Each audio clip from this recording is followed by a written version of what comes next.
Hello my fit friends, welcome back to my channel. My name is Blake. If you are new here, I am a recently retired collegiate athlete and I am on a health and fitness journey after sports. So if you want to hit that subscribe button to follow along my journey and to join this crazy ride, please do so. And then if you enjoy this content, go right ahead and hit that like button for me. Today we're going to be talking about cutting. So I am recently starting a cut, so let's get into it.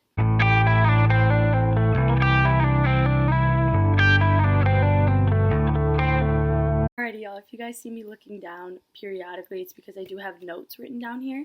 So I just want to make sure that I'm not ranting and I'm covering everything that I want to cover. So that is why I'm doing that. We're going to talk about a cut today. We're going to talk about cutting. We're going to talk about fat loss. And so I'm going to go over various ways to start that journey for yourself, talking about like my approach to cutting and losing body fat. So let's get into it. The first thing I want to go over for anyone newer to fat loss and weight loss in general, I want to talk about a calorie deficit and being in a caloric deficit. And so that is the first thing I'm going to cover. So a calorie deficit means that you are expending more energy than you are taking in, than you are consuming. So you're burning off more calories than the calories you consume each day through food or various drinks, things like that. There are a few different ways that you can put yourself in a calorie deficit. You can increase your daily activity, or you can decrease the amount of food you're at. Either approach works, technically. A lot of people will do a combination of each. I personally would recommend doing one. That way you kind of see how your body responds and you're not doing too much all at once. We'll talk about doing the least amount of work to get the most back in a minute. Either one will work for wherever you're at in your journey. So if you're completely sedentary right now, I would just suggest eating the same, doing what you're doing, but just increase your activity. One, because increasing your activity is going to help you live a healthier lifestyle as it is. And then if you are already really active and you're eating at maintenance, I would just decrease your food a little bit. But we'll talk about how to find your calorie deficit right now. So if you are completely new to this and you have never tracked anything in your life, the first thing I recommend doing is don't change anything. Don't change your activity level. Don't change what you're eating. Just download a calorie tracking app. What I would recommend is MyFitnessPal, just because it's easy and most devices have it or are able to get it. Track your food. That's it. Just track what you eat every day. You might see that each day is kind of different. You have like fluctuations in the amount you're eating every day. That's normal. So take that, go do that for like 2 weeks and track your weight as well. If your weight stays the same throughout that period, then you are eating at maintenance. So again, your weight might still fluctuate, but if overall your weight on average between the 2 weeks is almost exactly the same, then you're fine. Now, if you find that your weight is almost exactly the same between the 2 weeks, if you take the average over a week's time span, then what you will want to do is take the average of your calories over the 2 weeks. So I would add up all your calories, divide it by 14 days, and that's your daily maintenance calories. So from there, I would go into a 15 to 20% deficit. So you take 15 to 20% of those calories and you subtract them from your food every day. I always would recommend starting on the lower end. So start at 15% and then see how your progress goes. If you're starting to lose weight, stay there. And then that way you have somewhere to go, because I wouldn't go over 20% because that can kind of get close to really lowering your calories, and nobody wants to eat less food if they don't have to, right? So the next thing, if you already track and you are kind of unsure where your maintenance is, this is kind of where I was at the beginning of this process. Here's what I would recommend. Don't just skip this step and guess what your maintenance is. I've done that before and I was wrong. And I was wrong by about 500 calories. So it made my caloric deficit so much bigger than it was. And you can also be wrong and you could be 500 calories over. So you could think I'll do examples. Okay, so for me personally, I thought that my maintenance calories were around 2,000 calories. I am an athlete, I have a lot of muscle mass, and my activity level is very high. That is wrong. My actual maintenance calories are 2,500 calories. So I burn around, on average, throughout the week, 2,500 calories a day. Sometimes I burn 3,000 calories in a day. Sometimes I don't burn more than like 2,100. But on average, usually actually right now especially, I'm usually hitting that 2,500 like on point. But I thought that my calories were 2,000 calories. And this was like a couple months ago when I started to cut for track.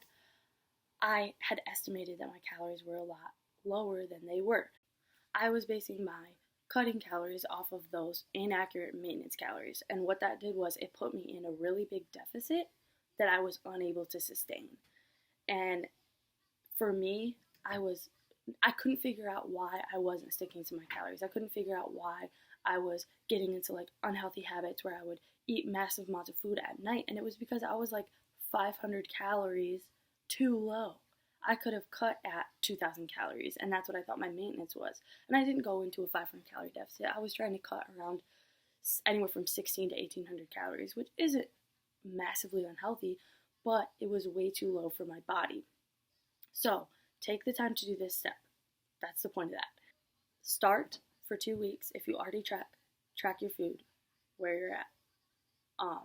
And most likely, if you just try to eat when you're hungry and stop when you're full, you'll get somewhere close to maintenance. So try and do that. Eat intuitively, but track your food while you're at it. And you might find that your number isn't very high, or you might find that your number is really high and you're not sure why. I found that my number was really high. I wasn't sure why, and I was worried that I was gaining weight. I wasn't. I was staying the same.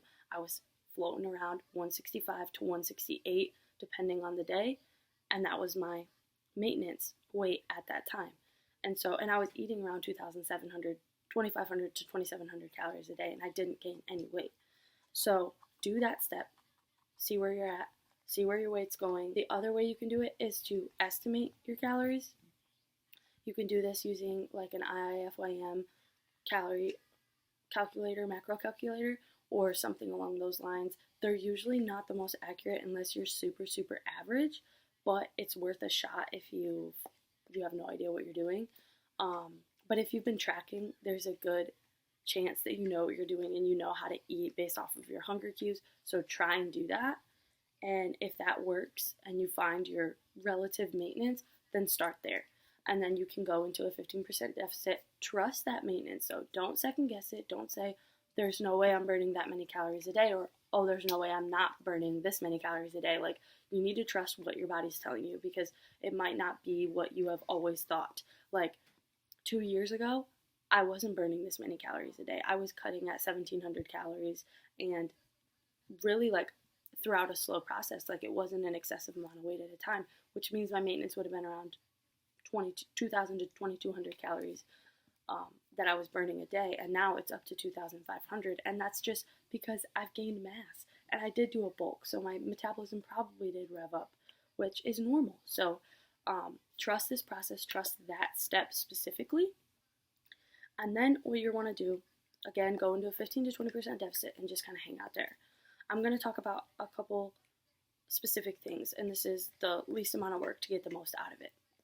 If you add too many things to your plate at once, or you increase your activity by 2 extra days of exercise plus cardio, and then you also decrease your calories by 20% because you're not listening to me and you just want to do 20%, that is going to impede you in the long run, because yes, you're going to see probably pretty fast results because that's happening, but then what are you going to do when you adapt a little bit to that and you're not seeing the same results? Are you going to up it even more? And you're going to add another extra day or another 30 minutes of cardio every day, or you're going to subtract down to 25% of a deficit? That's a lot to ask of your body and yourself. And so what you want to do at the beginning, especially starting this process, is try and get the most change doing the least amount of work. A lot of people will tell you this throughout the fitness industry, and then some people will tell you the opposite of what I'm saying, and that's just to like crash down and get it going right away. The strategy I'm using is I'm going to be doing this really, really slow because I want to be able to maintain my weight throughout after this process, to be able to sustain my metabolism and be able to run on the same amount of calories that is my maintenance now, which is 2,500 calories.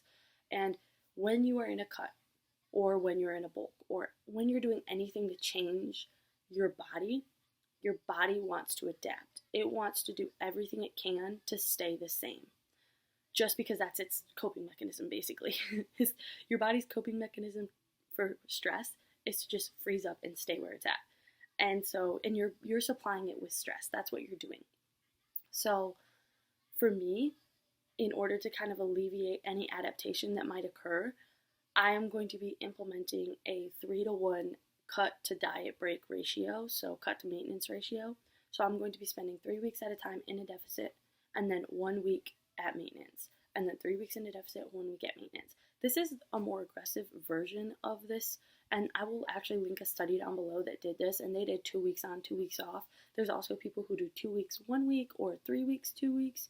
You can kind of do whatever you want. I am doing a slightly more aggressive just because I know my body a little bit, and I know that I don't adapt like crazy. I'm kind of average. I adapt a little bit, which is why I'm doing this period, because if your body's like takes forever to adapt and you only have a little bit of weight to lose, you might be able to just go right through. But if you don't know that, then you don't know that. You don't know what you don't know. So I would suggest implementing something like this. And what this is going to do is, if your maintenance are up here, your maintenance calories is at this level, and you drop down to here to cut, your maintenance calories throughout time are eventually going to drop down to meet those cutting calories as your new maintenance. This is called metabolic adaptation. It's very, very common, and no, you did not break your metabolism. If your body does this, your metabolism is functioning properly. There's like a common misconception that if you go on a long diet, you're going to break your metabolism, or if your metabolism slows down, it's damaged. That's not true. That's what your body's supposed to do. That is the mechanism of protecting your body and the lack of food or the surplus of food or whatever. This is how your body functions in order to keep it going. But what this is going to do is it's going to protect that adaptation process, and it's going to help you stay at your current maintenance. And so that after you lose all this fat, after you get to a point where you're good and you lost what you needed to lose, you don't have to start your now maintenance phase at your cutting calories. You can start it at your old maintenance, theoretically. And again, there might still be some metabolic adaptation. Your body's not stupid. It still lives on averages. So it might say, hey, throughout this month, we were still in a little bit of a deficit. Like, we had that 1 week where it felt really nice. We were fine. But there's still something going on, so we're going to adapt a little bit down. That's normal again. It might happen.